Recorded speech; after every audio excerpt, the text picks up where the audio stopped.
Morning, guys, and welcome to the podcast. Happy holidays. Hope you guys had a restful Thanksgiving week. And today I'm really excited to introduce Mark Stern out of Austin, Texas. And he has founded in 2019 Custom Box Agency, which has launched 100 plus campaigns, helping clients increase conversion and help them grow their business. I'm really happy to have him on the show to share his insights and add value to the audience. So, Mark, welcome. Chris, happy holidays. Thank you for having me. Yeah, I'm really happy to have you on, and the audience is really interested in hearing what you are doing. Introduce yourself and talk about what you do and how you got there, and we'll dive into the questions.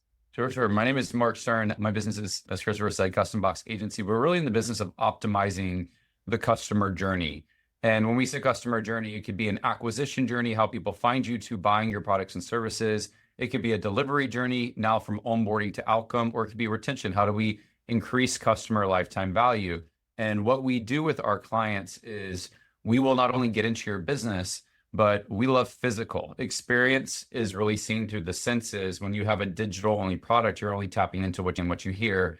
But when I can optimize what you're doing and I can tie it with a physical box experience that complements what it is that you're trying to achieve, what we see is people can get results faster. We can gamify and incentivize behavior and celebrate people when they get to certain results. We can introduce another box of the series to say that this is box 1 of 4. So if you keep on progressing through our products and services, you can collect the other pieces. So there's so many different ways to leverage physical, but we show clients that, especially in this age of AI, where pre-age of AI, when it was just the age of digital, we were pumping in billions of pieces of content. Now we're on such an exponential, introducing more and more content, and you're seeing this rise of distrust. A lot of what we show clients is what was once old is new again, and how to leverage and really stand out in an oversaturated digital market. How are you thinking about complementing your products with the things that are physical and truly giving your customers the tools and resources that they need?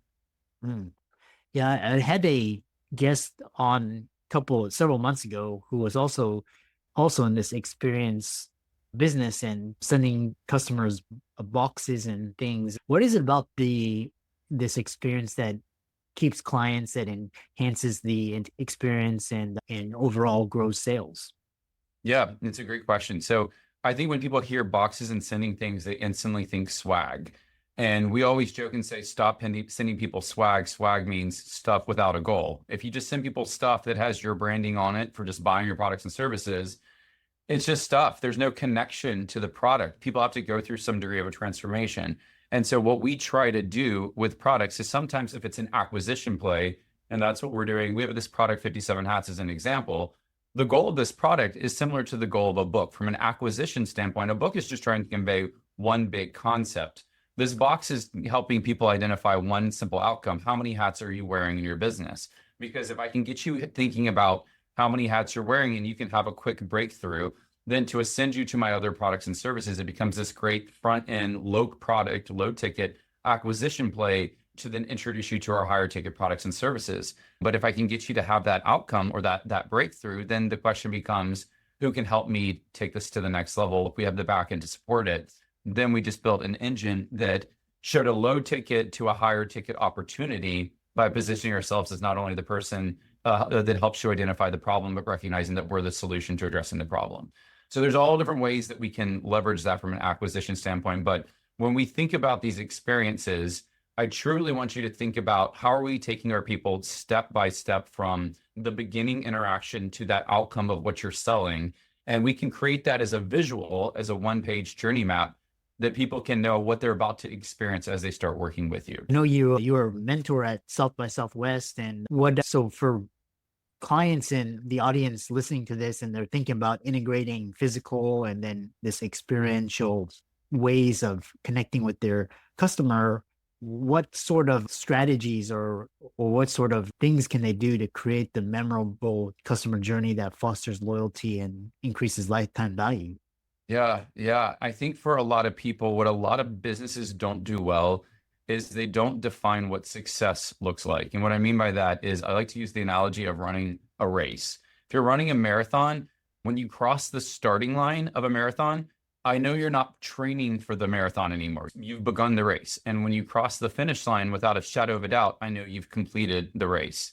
One of my clients that we had, Adrienne Dorson, she runs a business called Run Like Clockwork, where they teach you how to operationalize your business. And their metric for success is, can you take a 4-week vacation? Meaning, can you leave your business for 4 weeks and it's still operation? It works without you. If you have done that, then you've successfully clockworked your business. And this was conveyed off of one of Mike Michalowicz's books, which is Clockwork. So they define success in such a beautiful way that a lot of times when I work with businesses, have you successfully defined success? Why is that important? There's a lot of things in life that I want to do, but I don't want to try and figure it out. I want you to show me the pathway.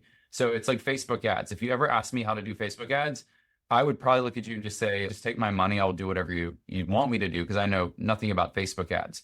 But when it comes to experience, I can guide you through that process and define success of what success is. If we don't have a box experience at the end of the journey of working with me, then we didn't do something right. Businesses don't do a good job really showing their customers success. They throw them in and overwhelm them. So onboarding becomes really important. They don't really define the pathway to success. And oftentimes what happens is the customer starts to blame themselves for as to why. Maybe I'm not getting it. Maybe this wasn't meant for me. Maybe I'm the problem. When the reality is, did you create an overwhelming experience that is hard to navigate and people are blaming themselves and then disappearing from it?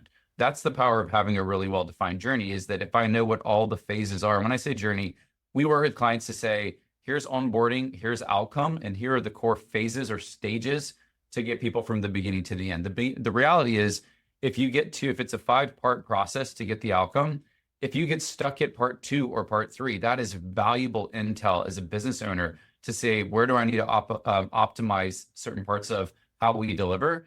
By doing that, the theory is we can get people results faster. And when we get people at the end of the finish line faster, then the question becomes, how else can you serve me? What's the next thing you have? So now we're talking about lifetime value. Mm.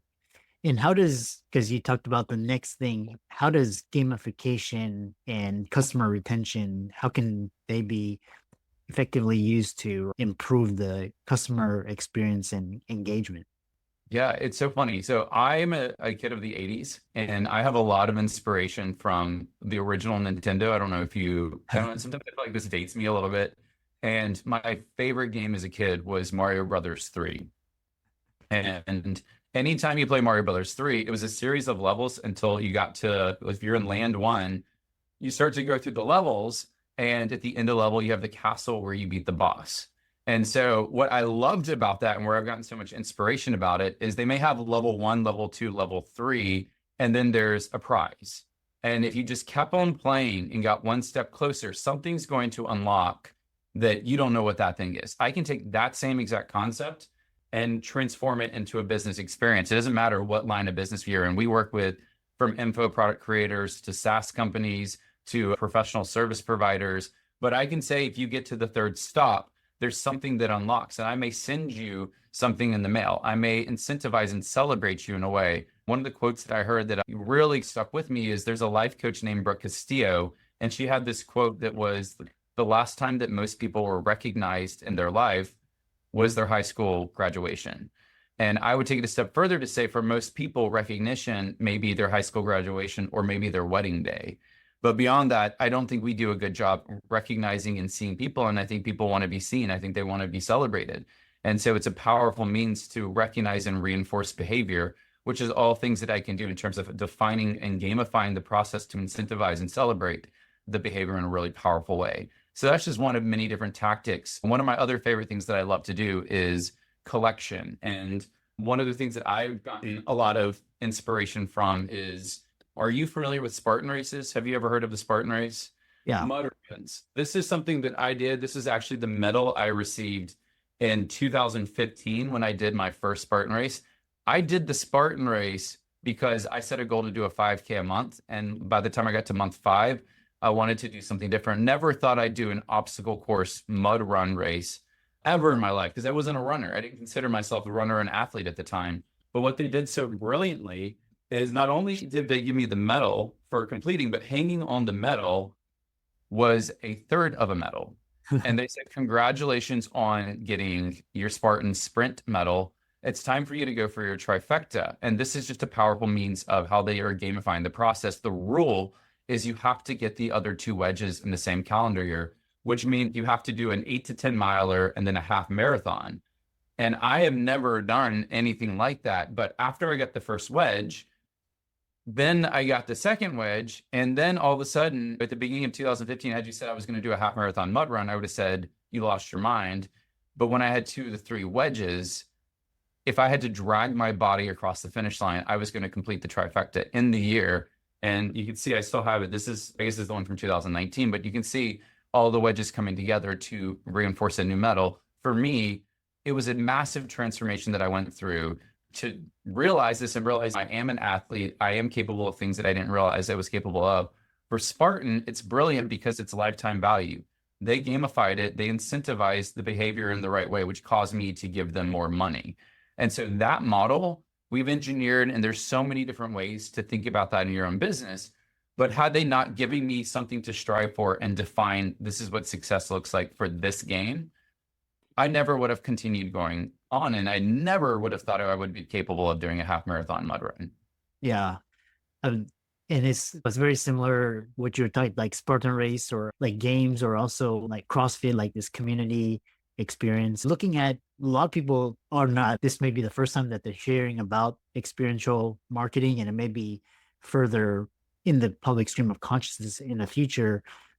How is experiential marketing evolving or changing, and what things are people thinking about or creatively exploring? Yeah, it's so funny because I realized that my entire career, since like before business school, I went and graduated college and then worked for an experiential marketing firm and focused on the beverage realm. So how do we build an experience around a bottle? Think Jameson, Malibu, Chivas, Glenlivet, Stoli, Beefeater. And then post business school, I got my MBA at Duke and worked for Deloitte Consulting for many years. And it still was like, what's the member experience? What's the hotel experience? So we're still talking about this concept of experience. And now with Custom Box Agency, one, experience is seen through the senses. So when we say senses, we're saying sight, sound, touch, taste, smell. Don't underestimate the power of kinesthetic, because it's the one thing that a digital experience cannot do.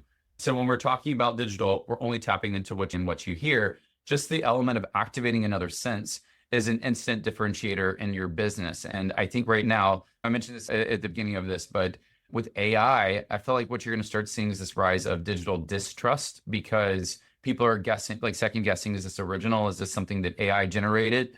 And one of the most powerful things you can do to differentiate, whereas I think, again, what's old is becoming new again, is people think that introducing something physical is complex and hard. Yeah, back in the 1990s, it was a different game in order to do it. You had to commit to much higher quantities. Now, it's something that we have experiences that cost under $5. We have experiences that a lot of them average $15 to $30. When you look at ad spend cost and you are in the cost to acquire customers, people are spending tens, if not hundreds, if not thousands of dollars to acquire. The simple element of just tying a box experience is such a powerful differentiator. That physical element is something that I don't want people to undersell. You talk about email open rates, they're fractions of percent. I don't even touch my email because I have an executive assistant. But if you send me a package in the mail, I'm going to open it. And so you see these package open rates of 90+% because people love that excitement of getting something in the mail, and to be able to go through it, it's just a different experience. Mm-hmm. Yeah, I love that. Next question I have for you is, we're transitioning towards the end, and a lot of inspiration, because you mentioned the Duke MBA, and you've gone from corporate to entrepreneurship. So anybody listening to this and they're interested in transitioning, what lessons would you offer to navigate the challenges of taking the leap, starting and scaling your own business? I say reach out to me on LinkedIn, because we could have such a long conversation about this. This is honestly, it was such a hard transition because it's so mental. It's a couple of things that I'd highlight. One of the biggest breakthroughs I had earlier on was I was a high performer in corporate, and I was like, oh, I'll transition to entrepreneurship and I'll crush it. Wrong. I fell flat on my face and was like getting really frustrated of like, why can't I get this to work? And it was the realization that corporate versus entrepreneurship is like checkers versus chess. The game board may look the same. The game board's the exact same. The rules are completely different. So if you approach checkers with chess rules, you will fail. If you approach chess with checkers rules, you will fail. So you have to give yourself permission to learn how to play the new game. And so I had to learn how to become an entrepreneur. Your competitive edge is the experiences that you had before. Like corporate taught me so much discipline and structure and gave me frameworks and a lens on business that just those who have jumped into the entrepreneurial game just don't have. And so that's where I look at that. The other thing that was a big lesson that I learned is at Deloitte, I was a consultant at Deloitte, a strategy consultant. Deloitte celebrates you being good at everything. They want you to be the world's best generalist because you got to be good at everything and learn how to do everything. In entrepreneurship, they do not celebrate you being good at everything. They don't want you to be a generalist. They want you to be known for one thing. It's okay to do multiple things, but lead with one thing. And the way I tell people this is law of reciprocity. If I truly want other people to win, then other people must want me to win. So how do I make it easy for other people to help me win? Make it easy for them to communicate what it is that I do. And that's the power of niching down. Zoning in on boxes and these physical experiences. When someone says, who does custom boxes? There's a flood of people that will say Mark Stern, because I've niched down and owned that space and wanted to be known for that space. We help people with a lot of business strategy. That's true. Like we're really in the business of retention, but leading with that box and what we're doing with boxes is so original that it makes it easier for other people to help me win. So that's what I would tell people is don't try and be the world's greatest generalist. Be known for something and really one thing. And the cool thing about it is I get to put all my mental capacity in thinking about these box experiences in a way that sets me apart, that if someone wanted to compete and do something else plus box experiences, they're not nearly going to be able to put the mental capacity that I have because I get to put 100% of my brain towards what we're trying to achieve. Yeah. Which brings me to our next question is because from a corporate setting, you've got teams and you've got hierarchy and there's people that it's not like a one-man show. So when you go into entrepreneurship and you're talking about scaling your business and growing your team initially, it's probably just one or two people or a couple of people. And then eventually you're going to have to delegate or empower people. How do you maintain alignment between your team and your company's values, trying to scale operations so that it frees up you to do the more of the visionary type work? What a great question. My team right now, we're about 25 to 30 people in that range. So the team has grown quite a bit. We've grown this business via word of mouth. We've not put any paid ads in it.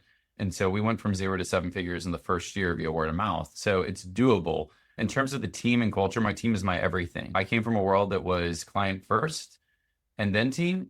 And for me now as a business owner, I flip it. It's team first. If I can empower the team and set them up for success and make sure they feel supported, by default, they always over deliver for the clients and provide a better experience for the clients. So my team knows that I'm very protective of them. They are very protective of me. They have and I never asked for this. They have a how do we protect Mark mentality. I've never asked for it, but your team, hardest thing for me had to be the mindset of letting go. If you hold a belief that only you can do this thing in your business, then you are literally limiting your business. So you have to flip the belief to say, other people can learn how to do what I do. Like one of my special, I'd say the most difficult thing that I do really well is getting into our client's business and optimizing the journey, just because it's pulling together my history of what I've done when I was in corporate America with the entrepreneurial space. But if I only held a belief that only I could do it, then I'm literally stifling the growth of my business. Therefore, the belief has to be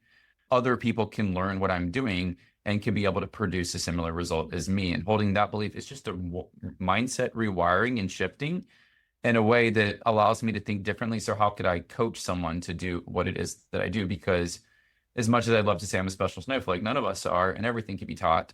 And we have to hold that belief in the spirit of growing our business. Mm, yeah, I love that. And then there comes a point when, especially in entrepreneurship, you have like your core and then you maybe have different things. Talk about how you decide when to cut the cord, cut your losses and pivot, or because I know typically it's hammer down and then you don't want to stop too early, but then you don't want to stop too late. So talk about when you decide to time to pivot. Oh, out of corporate America?